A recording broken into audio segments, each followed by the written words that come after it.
मित्रों, पिछले कुछ समय से एक सुझाव दिया जा रहा है। वह सुझाव है तापमान वृद्धि से संबंधित। इस वर्ष की गर्मियां हमें बहुत कुछ सिखा करके गई हैं और जल स्रोतों का कम होना, जल की परेशानी होना और वायु प्रदूषित होना, शुद्ध वायु प्राप्त न होना नगर महानगरों में, मेट्रो सिटीज़ में, और 50 डिग्री सेल्सियस से भी तापमान ऊपर चले जाना, ये अपने देश में बहुत बड़ी एक विपदा है, समस्या है। यद्यपि ये वैश्विक समस्या है, लेकिन कहीं न कहीं हमारा भारत देश बहुत जनसंख्या वाला देश है और यदि ये अपनी परचेजिंग पावर के माध्यम से, अपनी क्रय शक्ति के माध्यम से यदि दुनिया की बहुत जल्दी 5वीं अर्थव्यवस्था बन सकता है और कुछ समय बाद तीसरी अर्थव्यवस्था का डमरू बजाया जा रहा है और आने वाले समय में प्रथम अर्थव्यवस्था का भी बजाया जा सकता है। क्यों? क्योंकि यहाँ की जनसंख्या बहुत ज़्यादा है।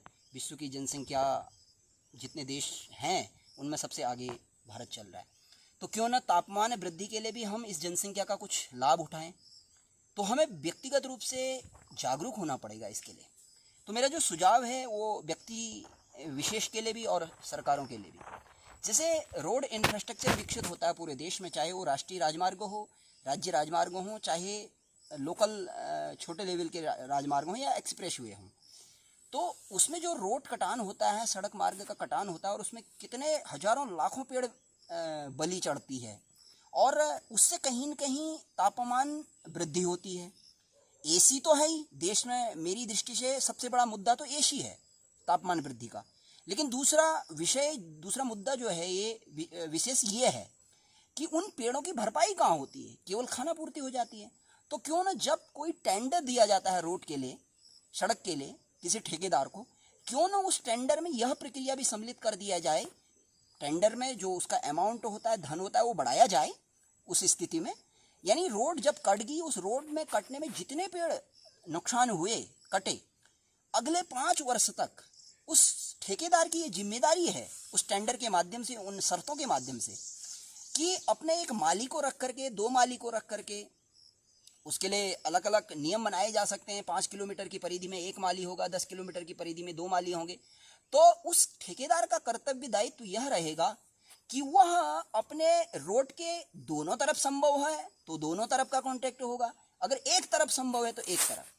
तो इस प्रकार के छायादार, हवादार और हमारे तापमान को जो संतुलित करने में मददगार हों या वृद्धि को रोकने में मददगार हों, ऐसे पौधों को लगाया जाए, वृक्षों को लगाया जाए और उनका पालन पोषण, पल्लवन, वीक्षण सब उस ठेकेदार के नेतृत्व में अगले 5 वर्ष तक हो।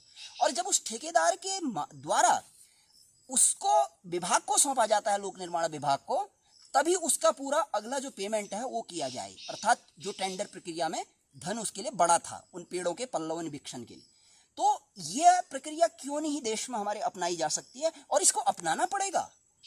यदि समय रहते हुए हम प्रत्येक व्यक्ति, सरकारें जागरूक नहीं हुई तो आने वाला समय बहुत चुनौती भरा है हमारे लिए। तापमान, हम लोगों के पास सब कुछ होगा, लेकिन जो हमारी मौलिक चीजें हैं वो हमारे पास नहीं होगी तो हमारा जीवन यापन कैसे होगा।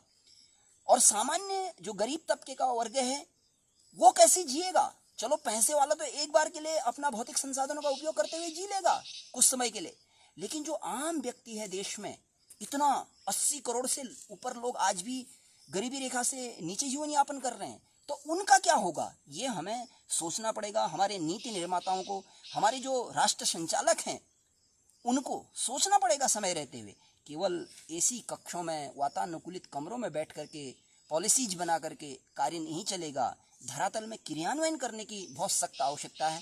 तो हमने इस वर्ष एक क्रियान्वयन भी किया है। अपने ये जो छात्र बच्चे हैं इनको लेकर के हमने कुछ पौधे लगाने का एक बेड़ा उठाया है, जैसे जल स्रोतों के ऊपर पौधे लगाने का, और रोड के सड़क मार्ग के किनारे, अपने यहाँ की जैसे रोड सड़क है वो अभी कच्ची रोड है, इसमें पेड़ कई सारे कटे हैं, तो हमने ये प्रयास किया है कि हम कुछ पौधे लगा करके लोगों को बताएं कि हम इस प्रकार का कार्य कर रहे हैं। और ये सुरई, देवदारू और मोरपंखी के इस प्रकार के पौधे हम लगा रहे हैं, क्योंकि रोड के किनारे जानवर भी आते हैं, चलते हैं, तो वो मुंह मार देते हैं अन्य पौधों में, जैसे कोई फलदार पौधे हैं या कोई घास वाले हैं, तो वो पौधे फिर नष्ट हो जाते हैं। तो इस प्रकार के पौधों में जानवर एकदम मोह नहीं मारते हैं।